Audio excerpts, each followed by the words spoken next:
taruh di bawah, bangkakan. Ya, saya sampaikan juga bahwa ketika masuk tolong diatur barisannya dengan tertib. Ya, aja, Wak. ayo silakan. Ayo.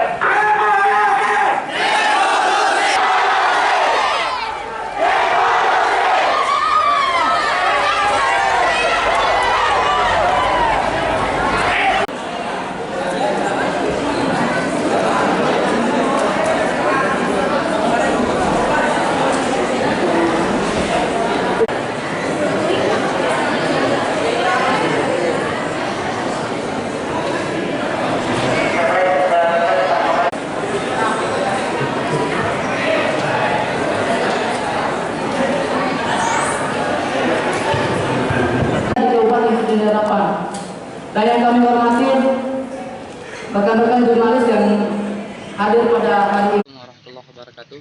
Pada hari ini Aliansi Perguruan Tinggi Muhammadiyah dan Ikatan Mahasiswa Muhammadiyah Kabupaten Sendiri Harapan turun ke jalan dalam rangka membawa beberapa aspirasi yang kemudian disepakati oleh teman-teman masyarakat secara umum dan khususnya mahasiswa. Salah satu tuntutan yang kemudian bawa adalah tes kecurangan CPNS yang ada di Kabupaten Sidrap. Saya kira itu sangat menodai nama baik daripada Kabupaten Sidrap itu sendiri. Apatah lagi visi misi daripada Kabupaten Sidrap itu adalah mewujudkan kabupaten yang religius. Akan tetapi dengan adanya hal ini maka itu kemudian tercoreng nama baik Kabupaten Sidrap. Apatah lagi kalau keluar sana nama baik Kabupaten Sidrap itu tercoreng. Selain daripada itu ada juga isu nasional yang kemudian kita angkat, salah satunya adalah persoalan hak asasi manusia. Kenapa hak asasi manusia ini kemudian kita angkat? Karena melihat undang-undang yang kemudian tertera pada pasal 28 ayat A itu yang mengatakan bahwa setiap warga negara wajib menyampaikan aspirasinya, wajib kemudian menyatakan pendapatnya di muka umum. Akan tetapi ketika kita melihat realitasnya, ada kemudian aktivis mahasiswa yang kemudian direpresif oleh pihak keamanan ketika menyampaikan aspirasinya di muka umum. Salah satunya ada kawan-kawan kita yang ada di Sulawesi Utara.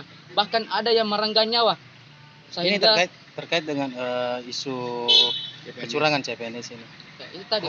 Hasil audiens dengan Ketua DPRD itu. Terkait persoalan hasil audiens tadi, insya Allah DPRD kemudian akan mengusut tuntas kembali dan sudah menyatakan janji kepada di depan aksi massa di dalam ruangan rapat paripurna DPRD sendiri. Selanjutnya apa yang akan dilakukan kalau misalnya untuk mengawal ini? Ya. Tuntutan pada mahasiswa ini apa yang akan dilakukan? Baik, terkait persoalan pengawalan tuntutan yang dilakukan oleh anggota DPRD, insya Allah beliau kemudian akan memediasi kembali hasil-hasil yang kemudian disampaikan oleh anggota DPRD kepada pemerintah daerah, karena aksi pada hari ini merupakan bentuk evaluasi kami, ya, bentuk evaluasi kami terhadap pemerintah daerah sendiri.